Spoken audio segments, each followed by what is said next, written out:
Welcome back to the SwimSwam Breakdown. It's been a couple weeks, but we're back. I'm Coleman Hodges, your host, as always, coming to you today from Albuquerque, New Mexico, where I'm visiting my PhD in and out of the pool brother Wyatt. We've got SwimSwam editor-in-chief Braden Keith in Philadelphia, Pennsylvania, and we've got David Clossie coming to us from St. Cloud, Minnesota. Hey, David, can we see one of your chair spins live? Yeah, so like you either got my small, just like we got a quick come in to cut to get some energy, or we always get sometimes when it's a bigger one, you start from the back and you spin into it like that. Or that's like my favorite going to Florida. That's yeah, someone gift that just with a full spin. Or of course, it's a little harder right now, but sometimes you got to get the full run up in. And hope I don't go out the window. If someone makes a GIF of you spinning round and around, we're playing that when Popovich breaks the 200 free world record. I Just would be the honored. Perpetual spin. All right. Well, since it's been a couple weeks, we've got a lot of topics to talk about. First of which, Caeleb Dressel breaks his silence. He posted to Instagram, finally. He said he took a break. He said he's going to be back. He said he went to Iceland and bought a tractor. That's about all he gave us. It wasn't too detailed. What are you guys thinking here about this announcement? Do we think that we've seen Caeleb kind of do this before in the past? He took a break after high school. He came back, and then we know how his college career went. He just continued to evolve and evolve. Do you see that being the case here? Or him being an age-enhanced athlete, or certainly older than high school? Do you think it's going to be more of a plateau scenario? Did you just call him an age-enhanced athlete? I don't know. He might age like fine wine. Age might enhance Caeleb Dressel. Look, I think this is something, it's clear by now that this is something Caeleb needs to do. He needs to disappear for 6 months every once in a while for his mental health, his stability, his focus, all of these things. It's clear that it's what he needs to do. So, from that regard, it's sort of like, okay, he's doing what he needs to do. We don't have a time machine. We can't test out both scenarios. So we don't know whether it's going to work this time or not. To me, how old is he now? 26? Just turned 26. Yeah, I think so. Turned 26 during his silence. To me, he's in a very different position than when he's done this before. Going into this, he was the everything. He was the alpha and the omega of swimming. Obviously there's other big names around, Katie Ledecky, et cetera, et cetera. Coming out of this, he is going to be second fiddle in his best event, or in his second best event, the 100 free to David Popovich. The other times he's taken breaks, I don't think there was the same level of expectation from the audience on hearing from him. I don't think people wanted to know what he was doing when he was in high school and taking a break. I don't think people were as interested. So I think this time when he comes back, he's going to get a different reaction from the public. He's going to walk into a very different scenario than when he left. I get the sense that he's not sure. I mean, I know what he said. I know what he said about loving swimming, but I get the sense that he's not sure he really does love swimming anymore. And it feels to me almost like he's battling the notion that he thinks he should love swimming, but doesn't really, or doesn't love the version of swimming that he's been doing, the professional churn and training and blah, blah, blah. So I don't know. I think that when he comes back, he needs to find a different way to do that, be that a different way of training or a different way of engaging himself in the sport, which could look something like, doing a little more coaching in his sort of nominal volunteer assistant job at Florida, maybe spending a little actual time on deck with the team could change his perspective on the sport and refresh him a little. I don't know. But if he just kind of comes back and jumps back into the churn, I think he's peaked. If not, I think he could get better, but I think he's got to do something different. Yeah, I think that with Dressel, and you kind of look at, how he, in high school when he took a similar break, before going into his college career. There's a lot of parallels to kind of the break he's taken right now, and as well as a lot of differences that kind of have cranked everything up to 11 just in terms of like the exposure and notoriety. The similarities are, if you look at the fact coming out of high school, already was in kind of like a stressful kind of just general situation with a lot of external pressure. And then, kind of going into like a coaching change and a big life change of, going to college for the first time, compared to where is he at after, the past 2 years. He came out of probably one of the most stress-inducing Olympic cycles in recent memory. Huge amount of pressure coming from there. Coaching change again, as well as big life changes. He got married. He only just now got to do his honeymoon, and he took some of a break after that. He tried to go into ISL and then pulled out of that and kind of took a bit of a break before going into more in-depth training after a bit of a gap there. And it seems like he maybe needed that longer distance, like a break from training, as well as a more of a distancing from the sport in general. Seems to be just everyone kind of processes different things in different ways. And it could be that Dressel, like you said at the beginning, needs to every so often just vanish from the public eye for a bit, which is harder to do now that you have all this media attention and notoriety. He was already doing similar things around the end of his NCAA career. He was vocal about the fact that he would absolutely turn off everything for social media before big meets, just to tune out as much of that external pressure. I think he thrives when he's able to shut out that external pressure and just focus on the internal pressure that he's going to be facing in races and day-to-day training and stuff like that. So I think the more he can do that, as well as, any kind of other life adjustments that needs to make, or just acclimating to, he's recently moved, new coaching environment, new training environment, adjusting to all those things can take time. I do think there are lots of bits and pieces we've kind of seen from him that indicate that he does have some extra bit of potential, I think, to like keep going further from where he is. That would, be breaking a potential plateau.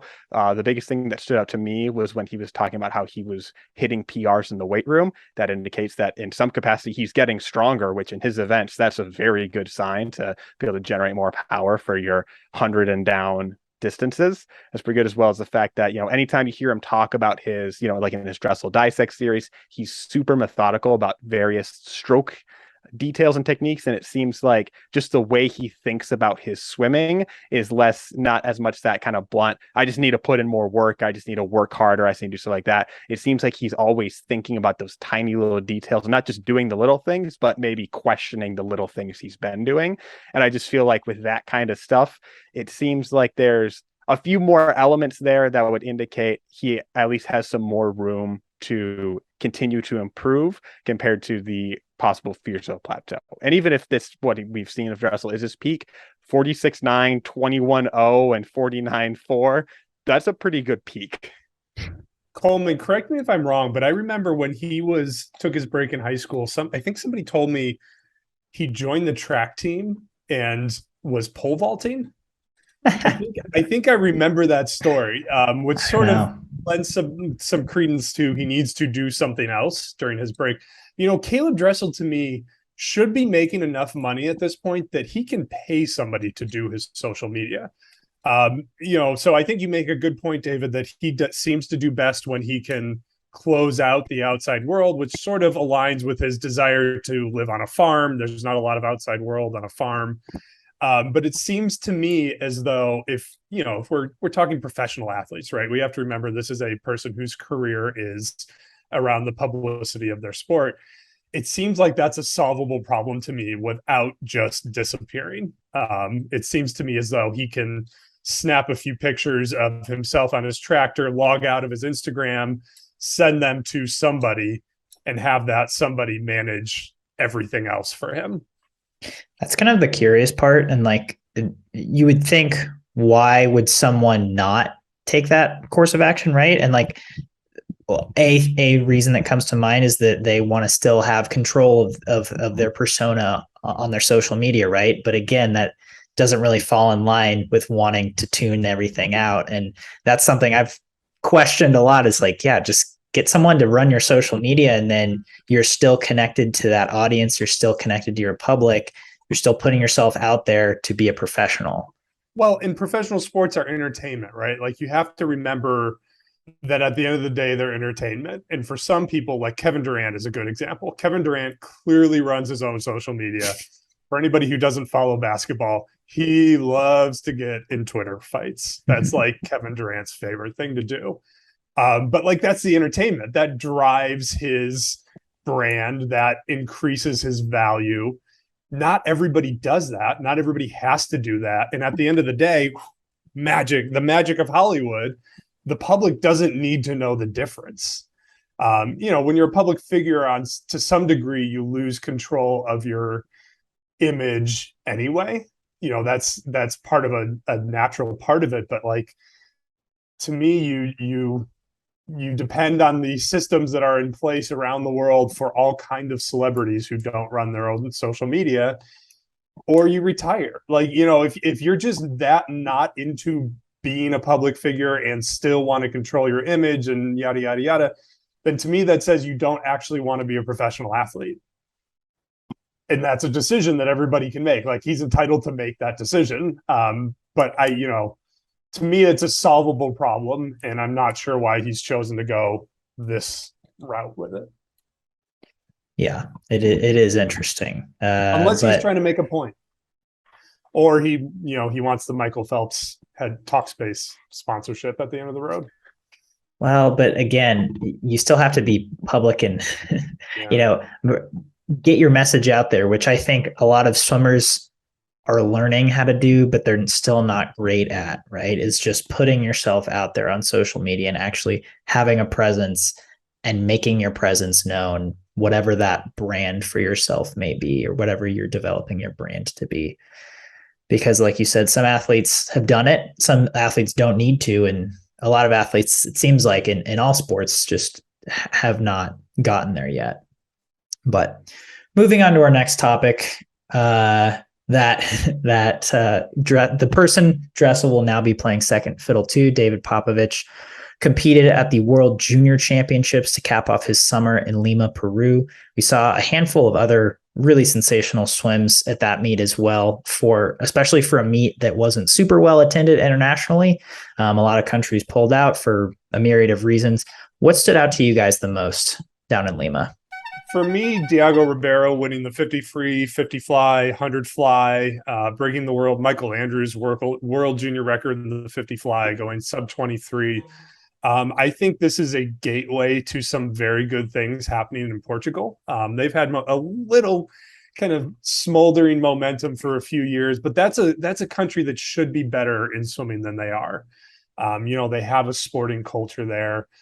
And the Brazilian coach Albertinho, who has coached Thiago Pereira and Cesar Cielo and a lot of other Brazilians that everybody's heard of, moved to Portugal, and he is training Diego Ribeiro. And so I think that Diago's success opens sort of a gateway into what's happening in Portugal and the good things that are happening and the good things that we could see happening into the future. He swims the right events to spark the imagination, right? The 50 free, 50 fly, 100 fly. Those are races that we see around the world tend to get people really excited about swimming. So that's what stood out to me the most. Yeah, obviously that was the number one kind of thing you think of, is like those were, I think, some aside from Popovich, who at this point you kind of expect to go fast. The most kind of surprising was like the speed in all those events. I think the number one for that was the 50 fly, especially seeing that speed at a junior meet, because those are events you kind of see are a bit more geared towards the old men, especially, any kind of, 50, 100, just that extra power that that you're able to develop, especially, around like 18 and up, especially, there's a lot of like people are, join like a college program with more serious weight training and stuff like that. Is so to see that kind of success at a younger age, it's like, wonder where he's going to go from there. Another thing that I found just kind of interesting looking at like overall results was obviously at Japan won the overall medal table. And I think the interesting thing with that, if you kind of look at it, was it wasn't necessarily an effort that was propped up by like a handful of studs that were just winning a bunch of stuff. Like they had 14 different swimmers win medals, as well as 5 different individual gold medalists. So that kind of spread of just hardware going around in order to win the medal table is pretty interesting, and just kind of I think something kind of look out that could be basis for Japan swimming to it's been doing pretty well, especially that some good performances coming out of the home Olympics in Tokyo, and it could be a good basis for kind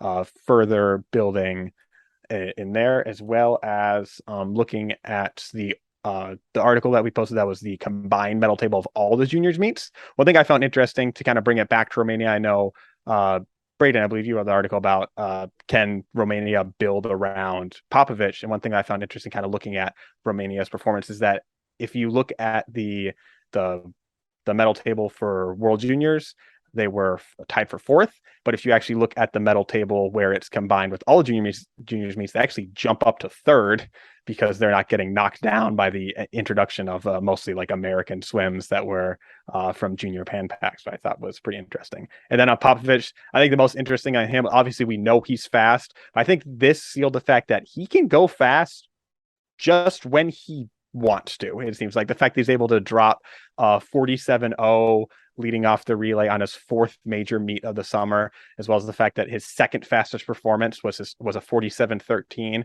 which when he went it a month and a half prior set the world on fire. Now it's like, oh yeah, that's another day, another Popovich 47.1, right? It's kind of just like, it's almost, he's kind of suffering from what Ledecky does in Pro Swim Series, where if anyone else went the time she would go, it'd be eye-popping swim, and it's like, yeah, that's pretty standard. Were you surprised that he only was 146.1 in the 200 free? I mean, that says to me he wasn't going all out, right? He was like ultra tapered. That's what that says to me, was that like he was at the end of the summer and like the speed was still kind of there, but his endurance had kind of faltered because this was his fourth meet of the season.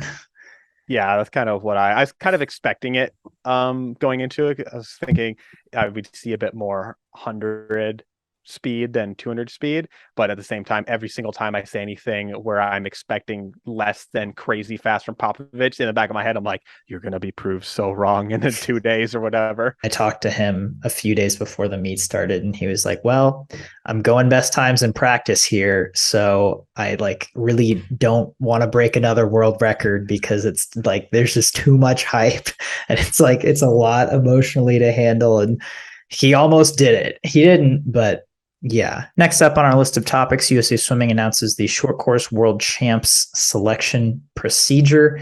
It's the same it was last time, which a lot of people feel a lot of different ways about. Considering that there's no ISL this year, how are you feeling about this selection format?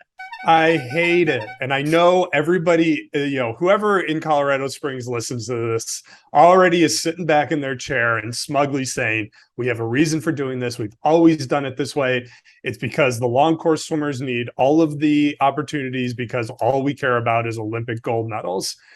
And I'm just so sick of that reasoning. Like that's so old school. That's so old fashioned. I feel like at this point, when swimmers want big international racing opportunities, those opportunities exist. Go to the World Cup meets if you want international racing opportunities, but none of them do. How can you sit out the World Cup every year and then say, oh, we need one more big international racing opportunity for our top Olympic hopefuls?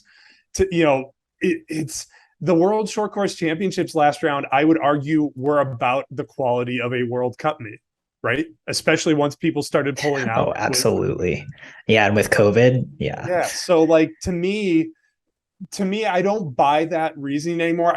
Maybe that reasoning made sense in some period of time, but I do not buy that reasoning anymore in a world where there are enough racing opportunities. There are plenty of racing opportunities and people aren't taking advantage of them. To me, if you're calling it a short course world championship, you should send the world's best short course swimmers, some of which are American and some of which will not be at the meet. And that aggravates me. That's head in the sand stuff about the commercial side of the sport and creating excitement and creating advertisement and eyeballs and all of the things that we always say we need on the sport. And it just goes back to Olympic gold medals. That's it. I think the most annoying thing is at this point, it's what is it going to take to change it? Because last year we had world record holder Coleman Stewart not on the short course world's teams. And that made just so much noise and drew so much attention to the fact that, hey, this is a really outdated way of doing things. I think anytime that the reasoning comes back to, well, we've always ... it's not a good reason. And it's kind of infuriating to look at that whole fiasco last year and then go, okay, for next year, we're doing the same thing. Wait, what? To me, what's surprising, you ask, what's it going to take? To me, Lindsay Mintenko being in charge of the national team, having been a high-level athlete, to me, that was the moment that it was going to change it. But what it says to me is that as the national team director, she's listening more to the old men who were her coaches than to the current athletes now.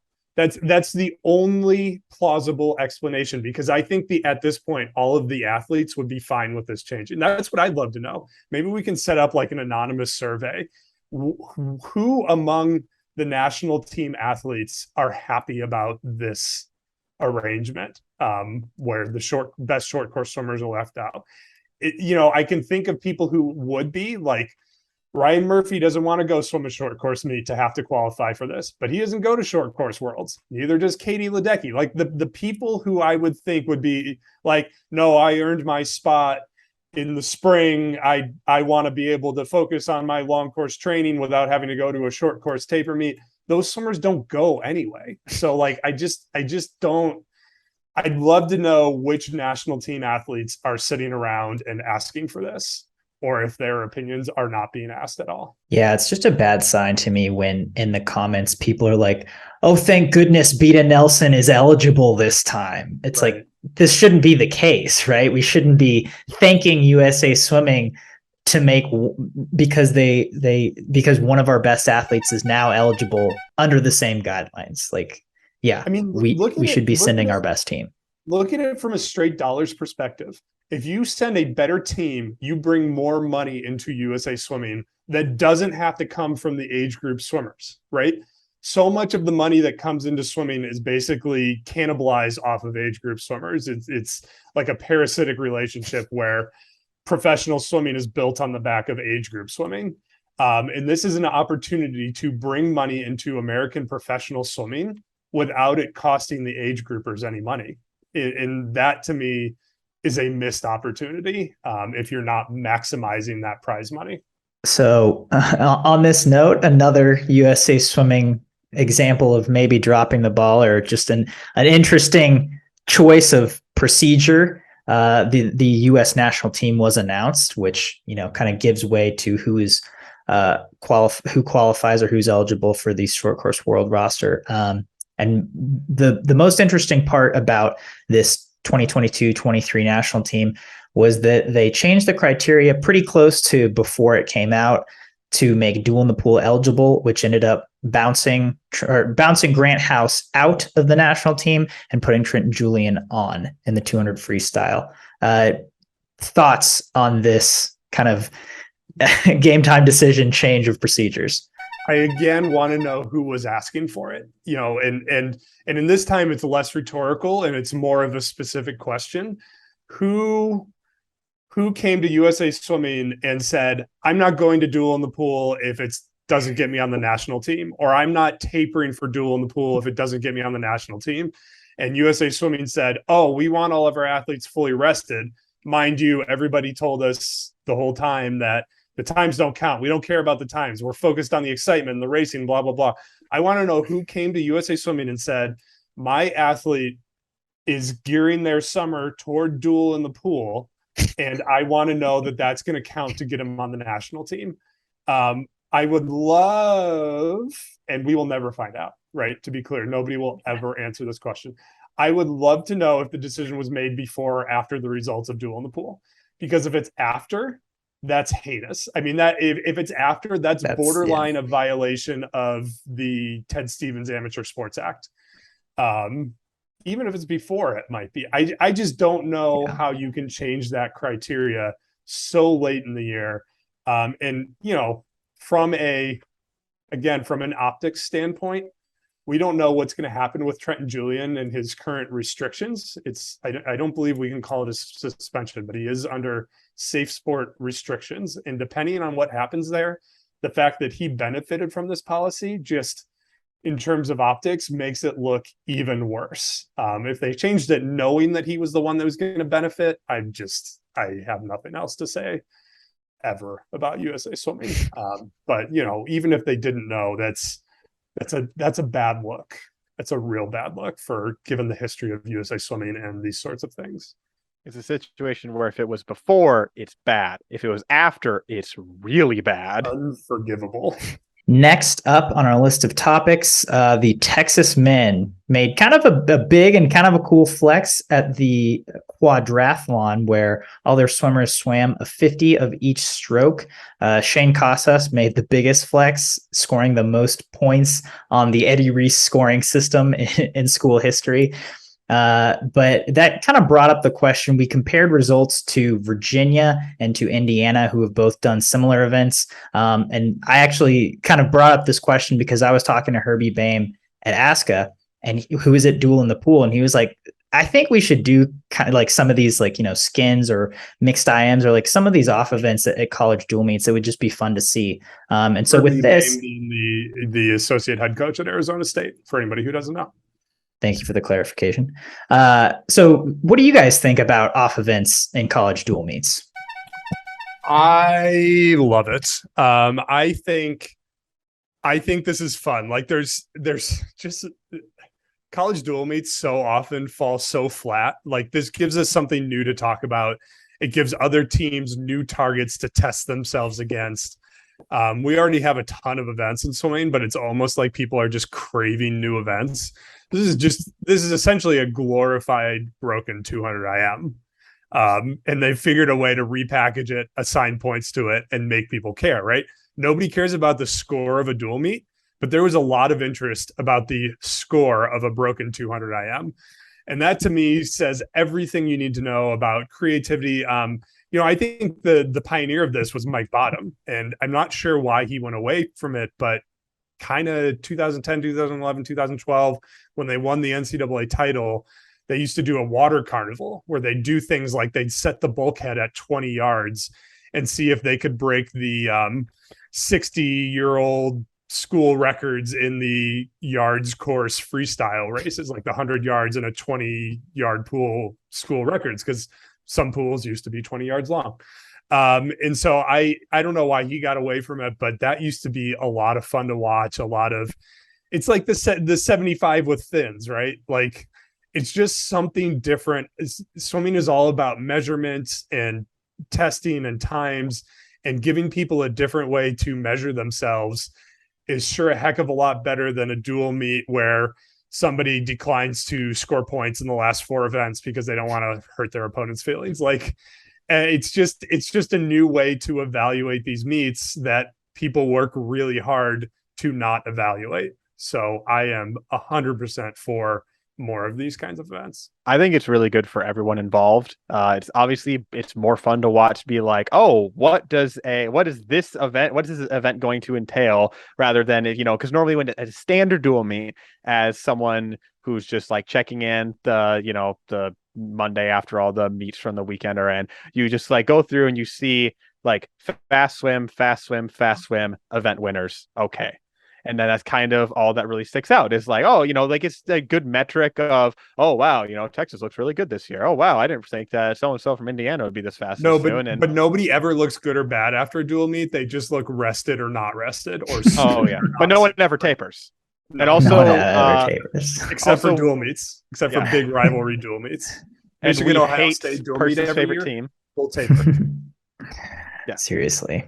Go ahead, David. I was gonna say, I love the off events from a perspective of the athletes as well, because during that long slog normally it's around like October time where you're beat down from training, and then that's also when most of your dual meets are loaded in, where it's like you see 3-4 weekends in a row where it's like, great, another meet. I think for a lot of athletes, having a like fun off event meet in there. Because I think I've seen meets that are relay meets where you do a bunch of crazy relays. You do 4x100s a stroke. You can see backstrokers do a dive start into the pool. That's fun to watch. You can do stuff like if you want to throw a relay for the distance swimmers and everyone else goes and takes a group nap in the locker room for half an hour, that's the thing you can do.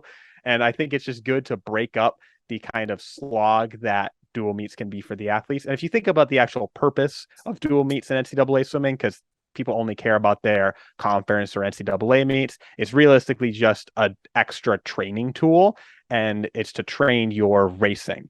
You can still race doing, I mean, you could race doing 100 corkscrew if you wanted to, if you really were just about your guts racing, but then about, other things that transfer over. If you are doing a 4x100 relay of stroke, backstroke, flying start aside, you are still training the same things. It's just kind of repackaged and a more fun thing. And I think it also invites some more energy, because a lot of those more gimmicky things tend to be shorter, snappier things that spectators will latch onto. I also want to see more 100 IMs. What I also love about this is dual meets can sometimes lack those big head-to-head matchups that drive championship meets.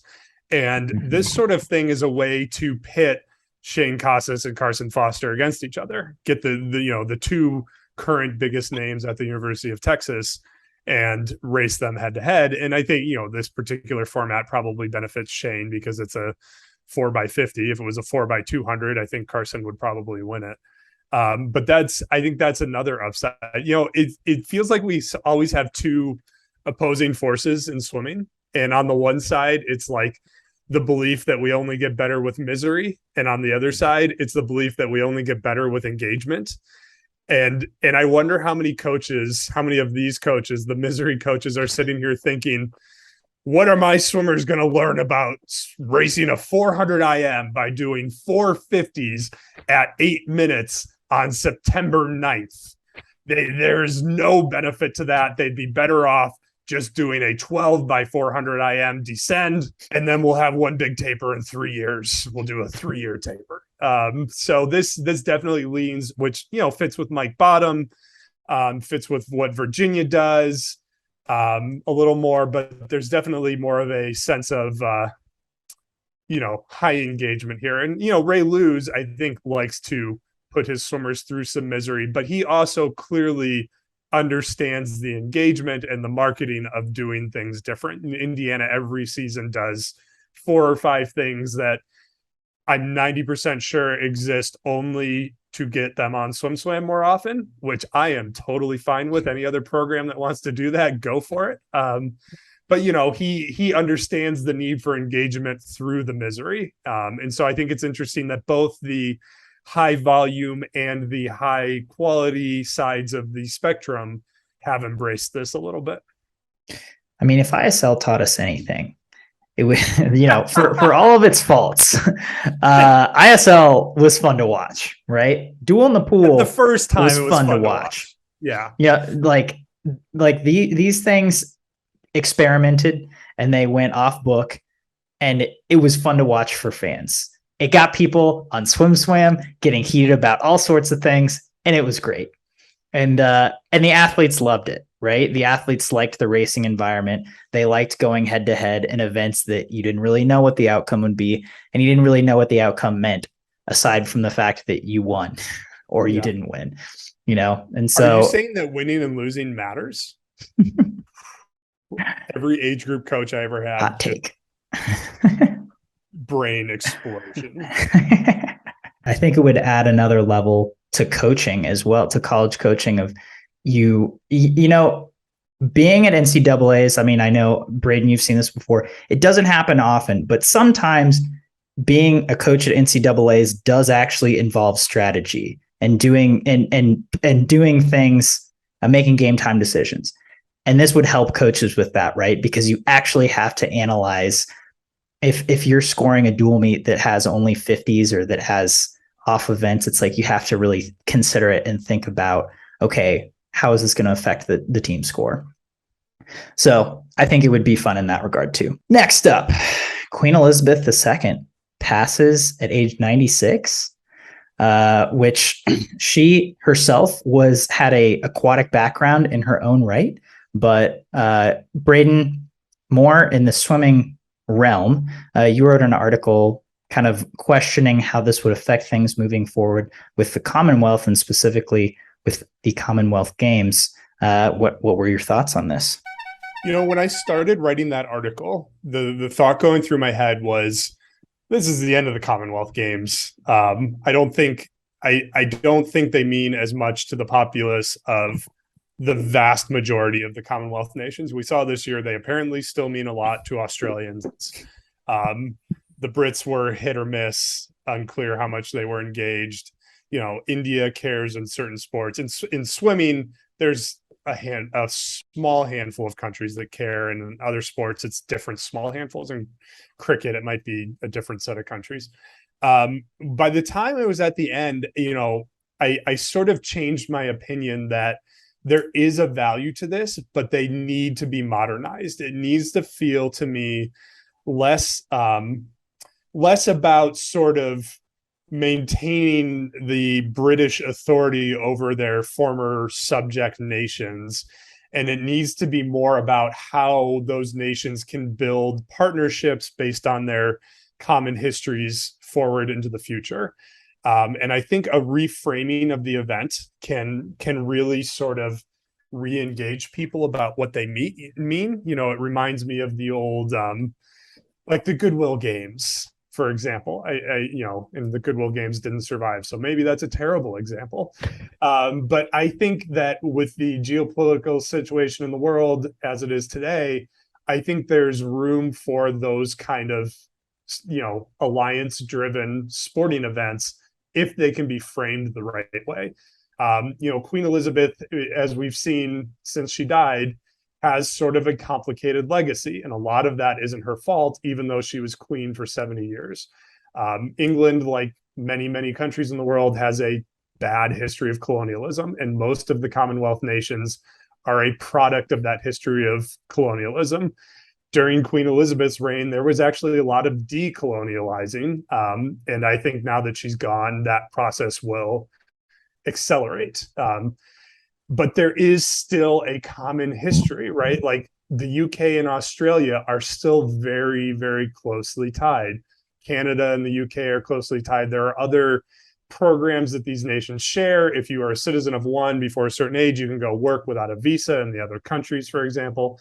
So there are a lot of ties there. And I think with the passing of the Queen and King Charles and Prince William, who is the new heir to the throne, have both said that they want to modernize the monarchy. And I think this is an opportunity to do that. You put India and Jamaica and other Caribbean islands and some of the African nations all on the same footing as the home nations, Wales, England, Scotland, etc. And to me, that provides a cultural and social value to the people from those countries. They play the same sports, right? Like the Commonwealth cricket matches are most of the best cricket teams in the world. So there's, that overlapping sporting culture is representative of their shared history. And so I think it just needs to be reframed. It needs to be modernized.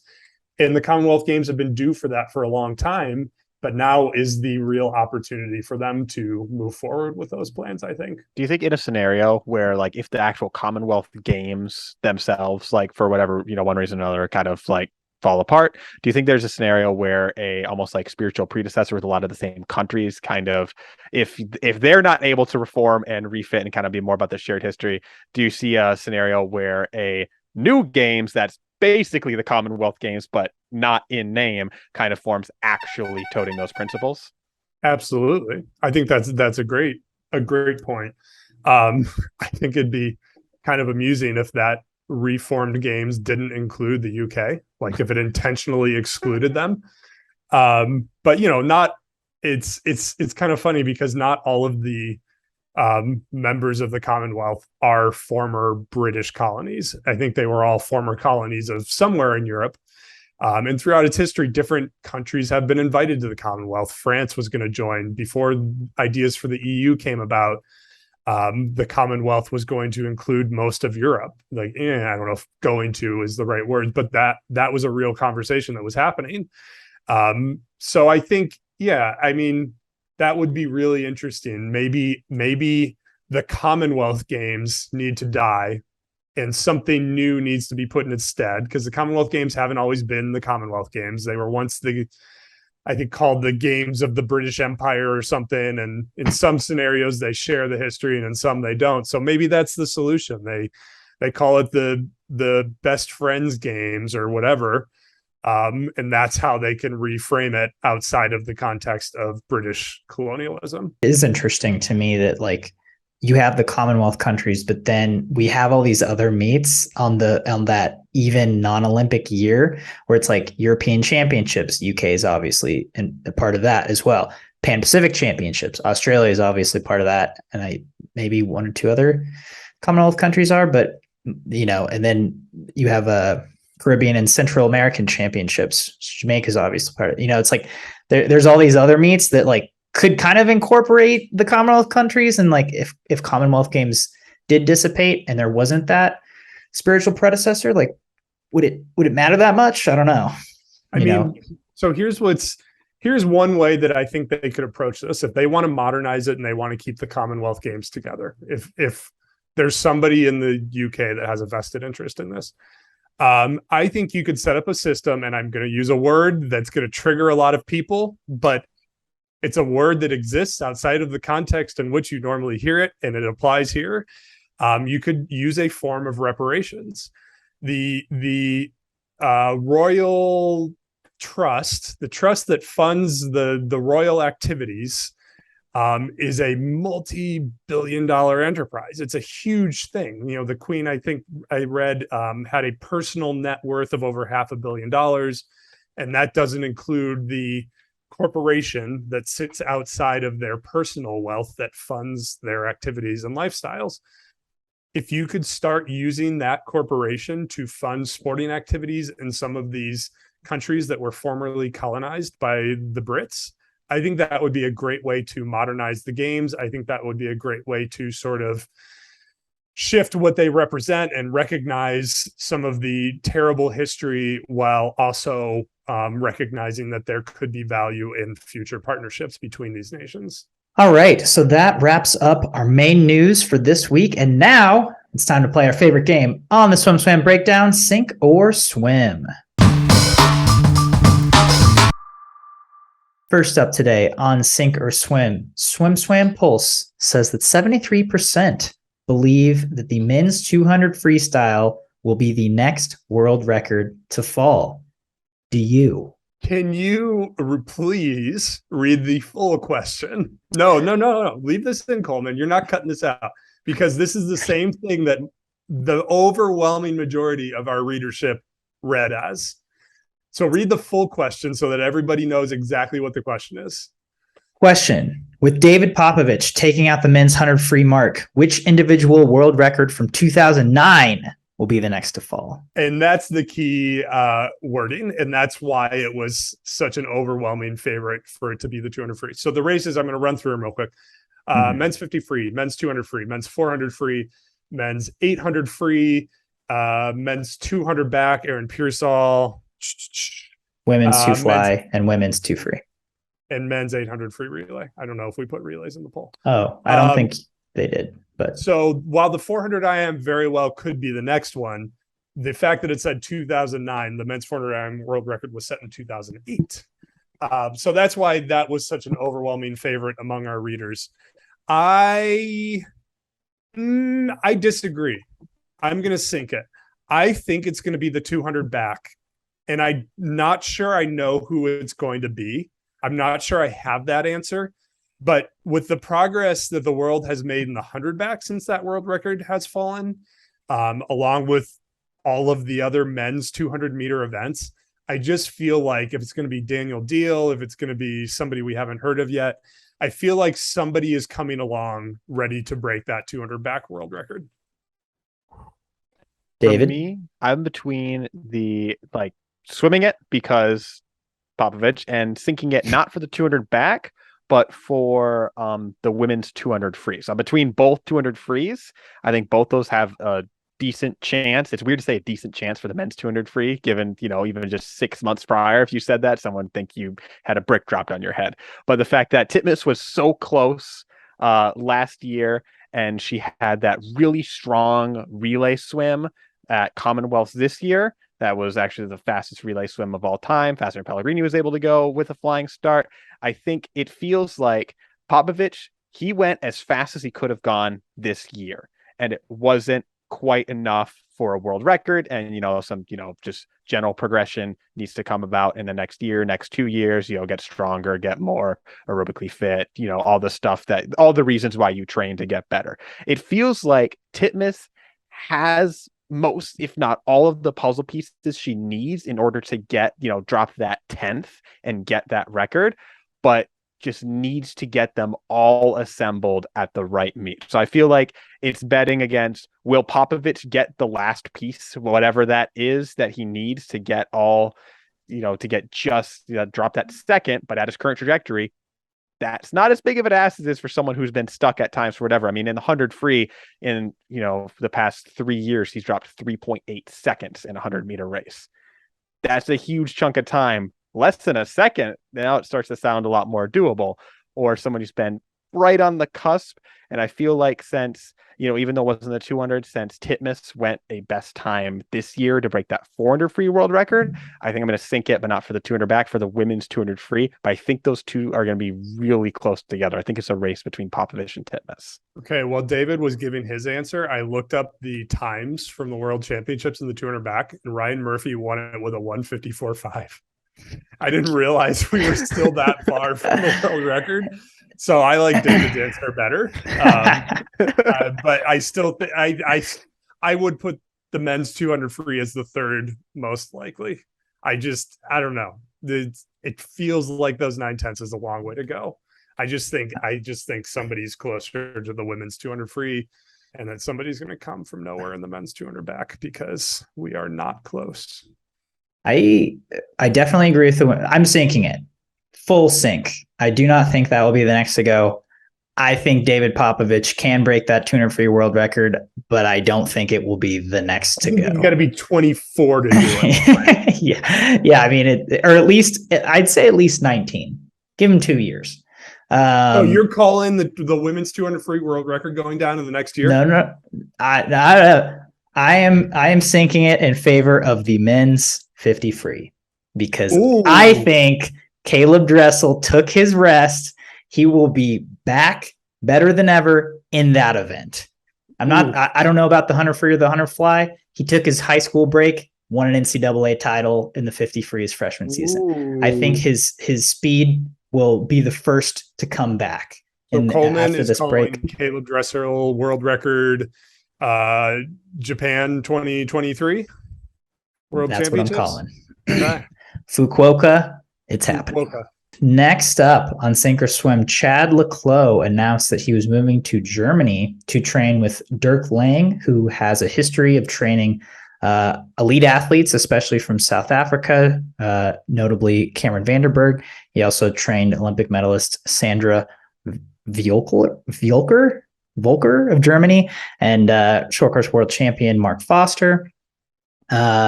So my question is that with this move and just with le Clos' career moving forward, do you see him being on a podium for an international long course meet again?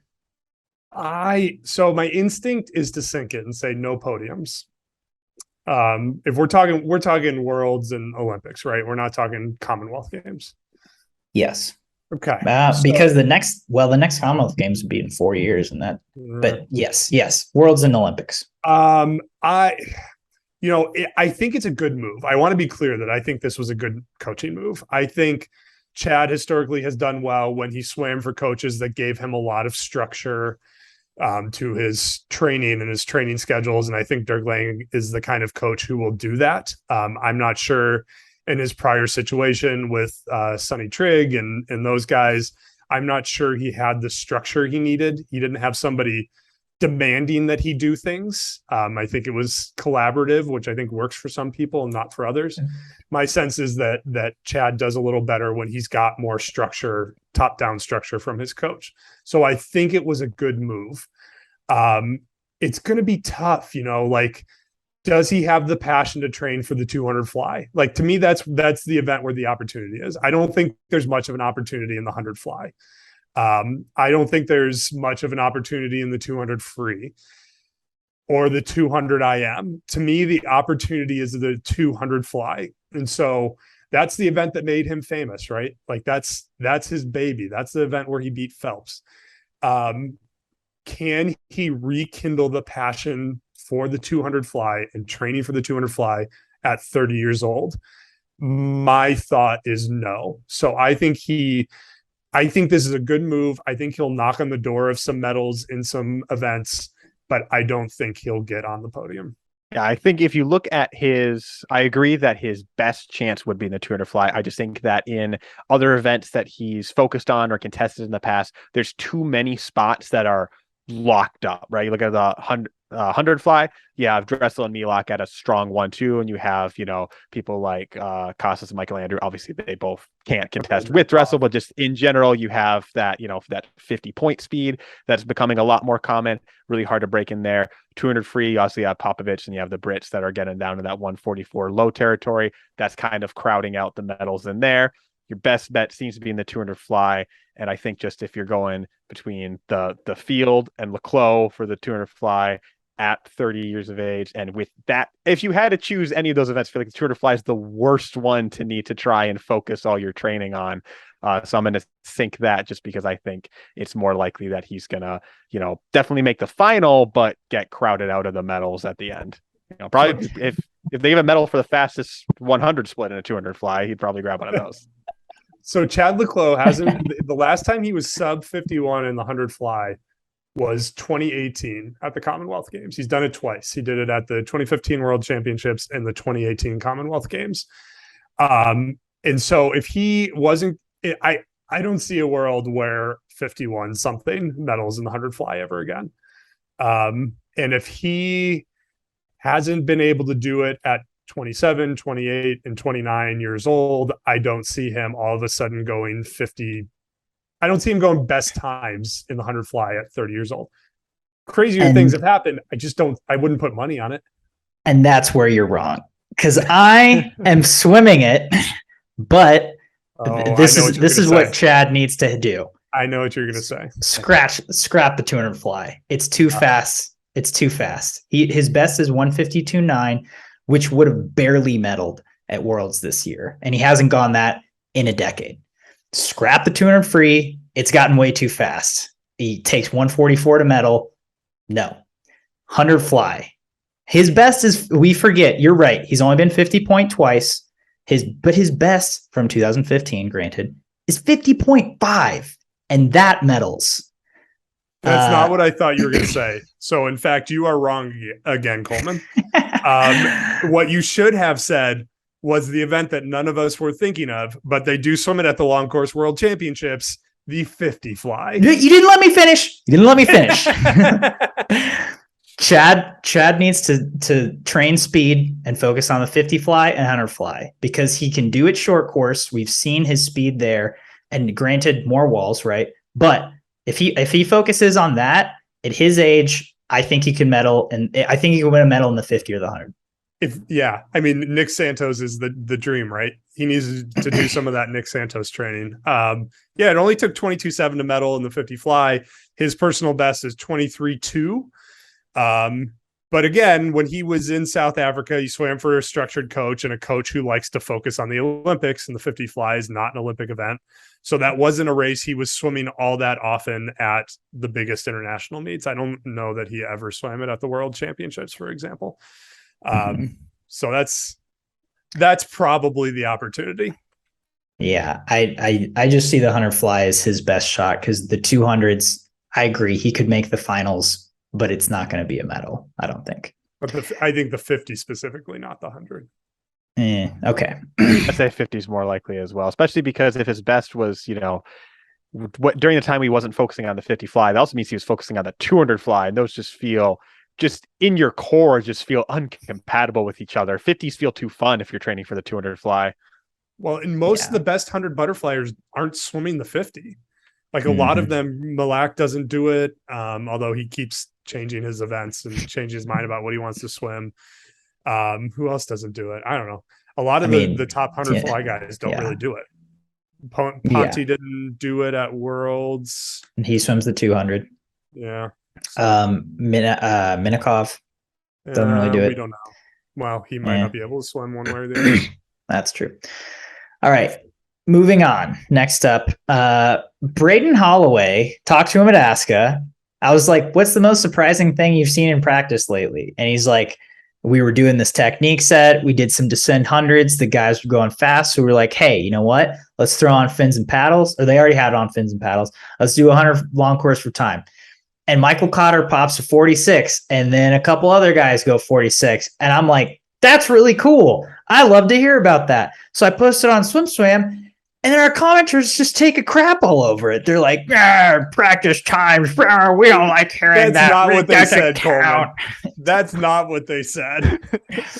They get so uppity about practice times. And they didn't like your headline omission. Fair enough. But it's funny because 90% of the time the commenters don't even finish reading the headline before they comment. And the one time they decided to read the entire headline, they're mad about it. Am I the only one who wasn't that impressed? I don't know. I love hearing about practice swims because then we have context for other practice swims. 46 with fins and paddles from guys who are going 48 highs flat start. I don't know. To me, that's pretty impressive. I guess I just don't know. Like I've never been on a coaching deck with a stopwatch timing guys with fins and paddles to like know what the conversion factor is. I guess you'd also need to know what would they have gone that day in practice without fins and paddles. Because just if they're 48.0 flat start, then maybe they're going to go 51 without the fins and paddles. Yeah. I think the most impressive part is that were they from a dive start? Do we know? I think it was from a push. Oh, okay. I don't know though. I don't know. Okay. All of that, I'm going to swim at being impressive. I assume that was your question. I didn't let you finish it. It was twofold. It was either way. One was it's impressive if it's from a push. The other one is if it's from a dive start. It's almost more impressive because I'm impressed you keep the fins and paddles on. I think if you do it like a right fin and a right paddle and a left fin, and you're just spin out in circles. Yeah, I think it's definitely more conducive from a push. And how big were their fins? I assume they're an arena team, so I assume they're the arena fins, which aren't the biggest kind. So Coleman, this is what we need to do with the practice swims. We just need to nail in on the details because I think the key to practice swims is the details. I think the key to practice swim is a video because when we just talk about it, people get very, very touchy. Yeah, and they go back to Joe Schooling, which it's like the favorite American pastime is getting mad. That's true. I'm swimming it. I thought it was impressive. I loved hearing about it. Thank you. I didn't say it, but I'm swimming it as well. All right. Hugo Gonzalez announced that he is not returning to Cal for the fall semester. He's uncertain about the spring semester. I keep asking it because your answer might change. I think, Braden, you actually answered this exact question before, but sink or swim, Cal men can win the NCAA title without Hugo. I feel like the Cal men have gotten a big transfer since we last talked about this. Is that wrong? Couldn't tell you. I don't recall one, but I'm not sure.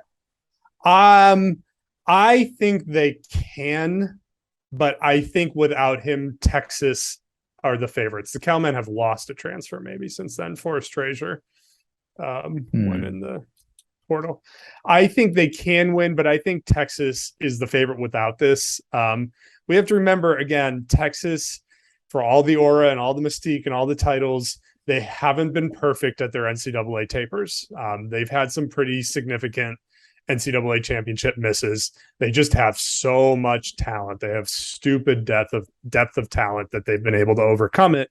And last year they I don't want to say they didn't have the same depth of talent, but they didn't have the same depth of numbers of scorers. And so the swimmers that missed a little bit, like Alvin Jang is an example, was enough to drop them, and Cal was enough to impact them where Cal won the title.